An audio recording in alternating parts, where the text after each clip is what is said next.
বুঝলি বন্ধু, জীবনে সফল হওয়াটা খুব জরুরি। কারণ সবসময় দেখলাম পরিবারের মানুষ থেকে শুরু করে আত্মীয় স্বজন, ভাই ব্রাদার সবার কাছেই সফল না হইলে কোনো দাম নাই। সবসময় দেখলাম কি, যখনই পকেট পথে টাকা হইলো, যখনই পরিস্থিতি খুব ভালো হইলো, তখনই মনে করছে সব মানুষ আপন বানাইলো, সব মানুষের কাছে ভালো আছিলাম।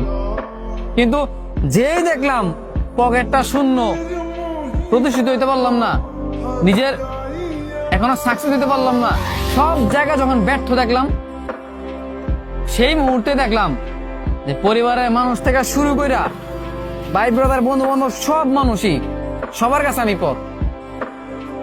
তোর যখন এই পরিস্থিতিতে মানে তুই পড়বি, যখন তুই দেখবি যে তোর ফ্যামিলির কাছে, তোর বন্ধু বান্ধব বলো, আত্মীয় স্বজন বলো, সবার কাছেই তুই পর হয়ে যাবি। মানে তুই যখন এটা দেখবি তখন বুঝবি এটার পেন কি জিনিস। মনে কর ভাই, সফল না হইতে পারলে কোনো জায়গা দাম নাই।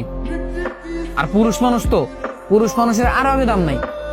একটা পুরুষের যদি মনে কর, একটা পুরুষ যদি সফল না হইতে পারে, কথাটা মনে রাখি যে একটা পুরুষ যদি সফল না হইতে পারে, তারা কথা দেওয়া কইলাম, এই পুরুষ কোনোদিন কোনো মানুষের ভালোবাসা পাইব না, কোনো মানুষের কাছে প্রিয় মানুষ হইতে পারবো না। কারণ কেন জানো? কারণ পুরুষের টাকা নাই। পুরুষের টাকা হইব, পুরুষের সব হইব। শখের নারীর কথা কস, তাই না?